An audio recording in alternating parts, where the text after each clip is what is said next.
से आ रही है, जहां झारखंड में बांग्लादेशी घुसपैठ बना सबसे बड़ा चुनावी मुद्दा।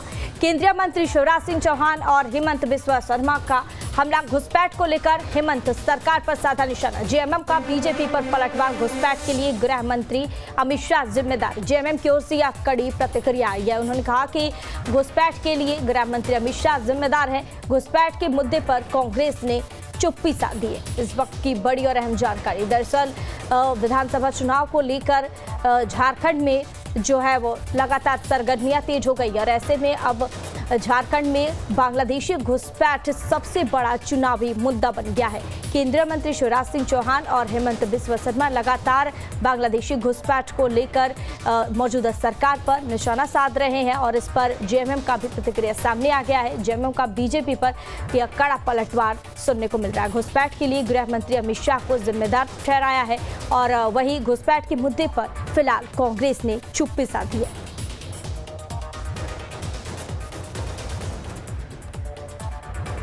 झारखंड में बांग्लादेशी घुसपैठ बना सबसे बड़ा चुनावी मुद्दा।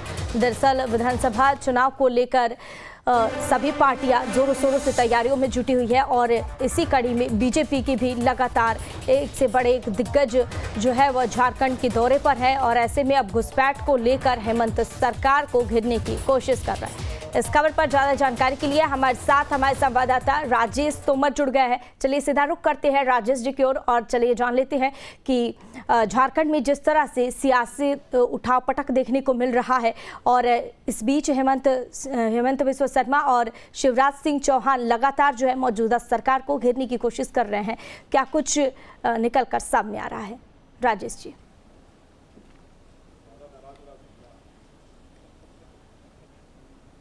देखिए नैना, भाजपा एक तरह से चुनाव को लेकर कमर कस ली है और इसी कड़ी में चुनाव प्रभारी शिवराज सिंह चौहान कल पहुंचे थे, हेमंत बिस्वा शर्मा पहुंचे थे। जो खास दिख रहा पूरे रणनीति में कि वो लगातार मुद्दों को तलाश रहे हैं और यहाँ पर बांग्लादेशी घुसपैठ इस बार बहुत बड़ा मुद्दा बनने जा रहा है चुनाव में। क्योंकि संथाल में देखें तो लगातार जिस तरह से संथाल में अलग अलग जो सोर्सेज हैं, जो खबरें आ रही हैं कि पिछले 10 साल में बड़े पैमाने पर वहां पर घुसपैठ हुआ है। जो बांग्लादेशी हैं वो साहबगंज और पाकुड़ के रास्ते झारखंड में प्रवेश कर रहे हैं और यहाँ के भोली भाली आदिवासियों से शादी कर रहे हैं और उनके नाम पर जगह जमीन, इसके अलावा यहाँ के चुनावी प्रक्रिया में भी वो हिस्सा ले रहे हैं। बहुत ही संगीन आरोप लगाया है भाजपा ने। अब इसको लेकर सरकार को घेरने की कोशिश हो रही है। वहीं सरकार की तरफ से अगर आप देखें तो झारखंड मुक्ति मोर्चा की तरफ से पलटवार किया गया है और झारखंड मुक्ति मोर्चा के प्रवक्ता सुप्रियो भट्टाचार्य ने कहा कि जो अंतर्राष्ट्रीय बॉर्डर है वो इनकी जिम्मेदारी नहीं है, वो अमित शाह की जिम्मेदारी है। तो बांग्लादेशी कोई घुसपैठ हो रहा है तो उसके लिए भाजपा को जिम्मेदार होना चाहिए। वो जिस तरह से सरकार पर हमला बोल रही है, सिर्फ ध्यान भटकाने की कोशिश हो रही है। और अगर आप भाजपा के दृष्टिकोण से देखें तो संथाल में अगर ये बांग्लादेशी मुद्दा वाकई में अगर चुनावी मुद्दा बनता है तो जाहिर है कि ये चुनाव इस मुद्दे को लेकर एक टर्निंग पॉइंट हो सकता है नैना। और इसी बात को लेकर भाजपा के जो तमाम बड़े नेताओं की तरफ से बयान आ रहे हैं।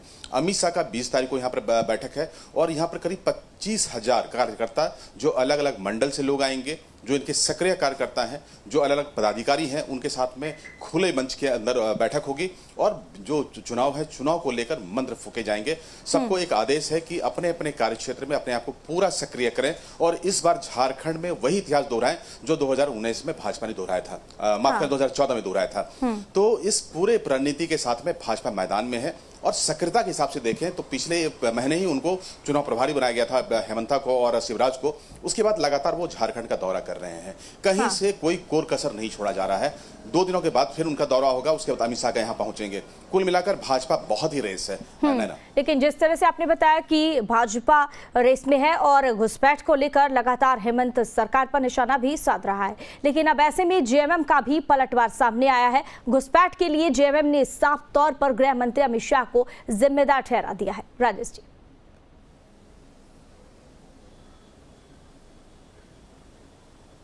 देखिए जो बयान आ रहे हैं उस बयान में चूंकि झारखंड मुक्ति मोर्चा ने साफ कहा कि जो अंतर्राष्ट्रीय बॉर्डर है, चूंकि बांग्लादेश का जो बॉर्डर है वो झारखंड से जुड़ता हुआ बॉर्डर है, जहां पर कि साहबगंज का जो इलाका है, गंगा नदी, वो एक बड़ा इलाका है। वहां पर पेट्रोलिंग जो है वो केंद्र सरकार सुनिश्चित करती है और वहां पर जो पैरामिलिट्री फोर्सेज हैं उसका वहां पर पहरा होता है। इनका कहना यह है कि जब ये बॉर्डर केंद्र सरकार के पास है तो फिर घुसपैठ की जिम्मेदारी हमारे पे क्यों थोपा जा रहा है। ये एक चुनावी सिर्फ मुद्दा है और ध्यान भटकाने की कोशिश है। अल्पसंख्यकों के बहाने संथाल में भाजपा विजय प्राप्त करना चाहती है, तो ये उनका जो चाल है वो कामयाब नहीं होने देंगे। देखिए, पूरा मामला बहुत ही संवेदनशील है। अगर बांग्लादेशी घुसपैठ का मामला आप देखें नैना, और संथाल की अगर भूमिका को देखें तो बहुत सारे केसेस वहां से रिपोर्ट हो रहे हैं, खासतौर पर साहबगंज के इलाके से, जहां पर कि गंगा नदी के रास्ते लोग अलग अलग माध्यम से पहुंचते हैं। चूंकि वहां पर बहुत ज्यादा विजिलेंस नहीं है, और पाकुड़ के रास्ते से भी जो बंगाल से जो बॉर्डर मिलता है वहां से घुसपैठ हो रहा है, और वो घुसपैठ वाकई में बहुत ही चौंकाने वाला है। अगर पिछले 7-8 सालों की अगर आप रिपोर्ट को देखें, मीडिया रिपोर्ट को आप देखें ना, तो यहाँ पर लगातार इनकी संख्या में बढ़ोतरी हुई है। और ये वो घुसपैठी हैं जो बांग्लादेश से सीधा यहाँ प्रवेश कर रहा है, और यहाँ की जो भोली भाली संथाली महिलाएं हैं उनके साथ में वो शादी कर रही हैं, और उसके एवज पर वहाँ पर जमीन भी वो हासिल कर रहे हैं। तो एक बहुत ही संगीन मामला है, और इसमें अगर दलगत राजनीति को भी अगर आप थोड़ा सा अलग कर दें तो देश के प्रभुता और देश के सिक्योरिटी के हिसाब से, सुरक्षा के हिसाब से भी एक बहुत बड़ा थ्रेट है। तो ऐसे में केंद्र सरकार, राज्य सरकार भले इसको चुनावी मुद्दा बनाए, लेकिन बांग्लादेशी घुसपैठ झारखंड के लिए एक बड़ा मुद्दा है।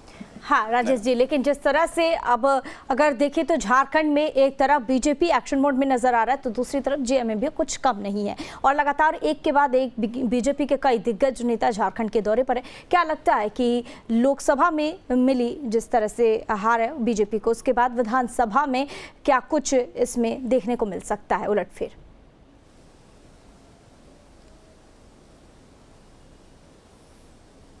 देखिए नैना, अगर मुद्दों के हिसाब से देखें तो अगर 2-4 मुद्दे अगर देखें तो झारखंड मुक्ति मोर्चा ने जो कार्ड खेला था खतियान को लेकर कि 1932 के खतियान के हिसाब से ही यहाँ के लोगों को स्थानीयता का परिभाषा जो है उसके अंदर में वो परिभाषित करेगी। यानी कि यहाँ की जो नौकरी के जो रोजगार के जो होंगे अपॉर्चुनिटी, उसमें यहाँ के स्थानीयों को वो मौका देंगे, और उसका आधार 1932 का खतियान होगा। उसको लेकर भाजपा ने अब तक रुख साफ नहीं किया। इसके अलावा जो सरना धर्म कोड है, चूंकि बड़ी संख्या में आदिवासी और संथाली यहाँ पर निवास करते हैं, उसको लेकर भी भाजपा में अब तक संशय है। तो मुद्दों के लिहाज से देखें तो एक भ्रष्टाचार बड़ा मुद्दा है। इसके अलावा बांग्लादेशी घुसपैठ को जिस तरह से मुद्दा बनाया जा रहा है, तो जाहिर है कि चुनाव के दौरान इसकी तलखी आपको देखने को मिलेगा। जहां तक चुनाव की बात है तो लोकसभा में झारखंड मुक्ति मोर्चा और कांग्रेस गठबंधन ने बेहतर प्रदर्शन किया, लेकिन वोट के अगर परसेंटेज के हिसाब से आप देखें और आज भी अगर सीटों के हिसाब से देखें तो भाजपा के पास अब भी सबसे बड़ी संख्या में यानी कि 9 सीटें हैं। तो ऐसे में भाजपा के कार्यकर्ताओं को कहा गया है कि आप इसको लेकर बहुत निराश नहीं हो, चूंकि हम अभी भी झारखंड में नंबर 1 पार्टी हैं, और विधानसभा में हम वही इतिहास दोहरा सकते हैं, और हमारे मत प्रतिशत में बहुत ज्यादा फर्क नहीं हुआ है। तो अपने अपने क्षेत्र में कार्यकर्ता काम करें, और इस बार चुनाव में बिल्कुल आमने सामने की लड़ाई है। हाँ, ठीक है राजेश जी, अब देखना होगा कि क्या वाकई घुसपैठ का मुद्दा और कितना हावी होता है मौजूदा सरकार पर। ऐसे में तमाम जानकारी साझा करने के लिए बहुत बहुत शुक्रिया राजेश जी आपका।